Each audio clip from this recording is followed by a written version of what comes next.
자궁에서 흔하게 발생되는 질환이 자궁 근종인데요. 대개 35세 이상의 여성의 경우에 한 20% 정도에서 자궁 근종이 발견되고 있습니다. 특히 자궁은 앞쪽으로 방광, 뒤쪽으로는 직장이 위치하기 때문에 근종의 크기가 커지면 소변을 자주 본다든지 하는 방광의 증상 또는 변비가 생긴다든지 하는 직장의 증상들이 생길 수 있습니다.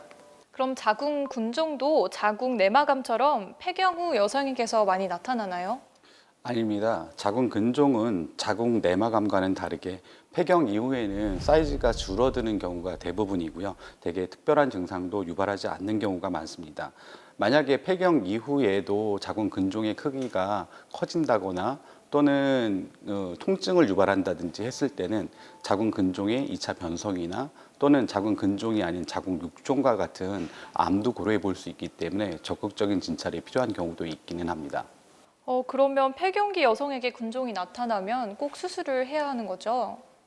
앞서서 말씀드렸던 것처럼 폐경 이후에는 자궁 근종으로 인한 생리양 과다라든지 생리통이라든지 이런 문제들도 잘 발생되지 않고 크기도 대부분 감소되는 경우가 있기 때문에 폐경기의 여성에 있어서 자궁 근종이 진단되었을 경우에는 적극적인 수술적인 치료보다는 지켜보는 치료를 많이 하게 됩니다. 네, 근데 이게 자궁 안에 종양이 생긴 거잖아요. 혹시 임신이나 출산을 계획하시는 여성들은 걱정이 많을 것 같은데 문제가 생기진 않나요? 모든 자궁 근종이 임신과 또는 출산에 영향을 주는 것은 아닙니다. 하지만 자궁 근종의 크기, 위치에 따라서 임신과 출산에 영향을 줄 수도 있는데요. 특히 자궁 내막에 가깝게 자궁 근종이 존재할 경우에는 임신하는 것 자체를 저해할 수도 있고요.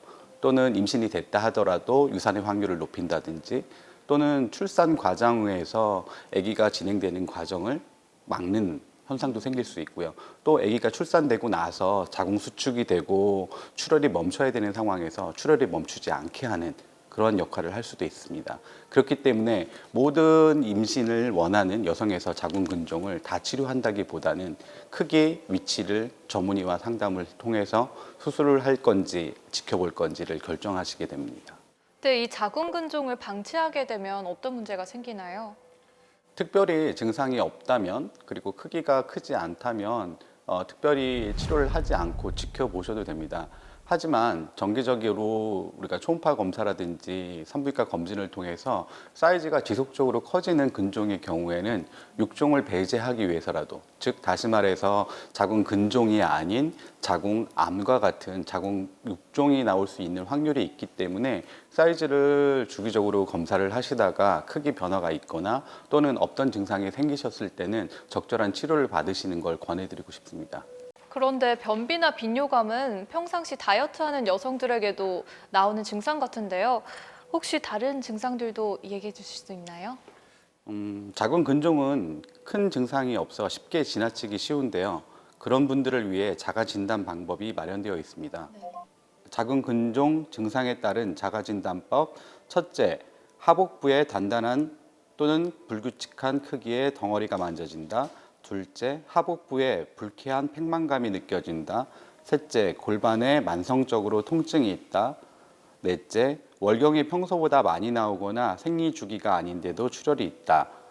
다섯째, 빈뇨, 배뇨곤란, 잔뇨감, 요정체 등의 증상이 있다. 여섯째, 약간의 변비 증상, 배변 시 통증, 소화 장애 등이 나타난다.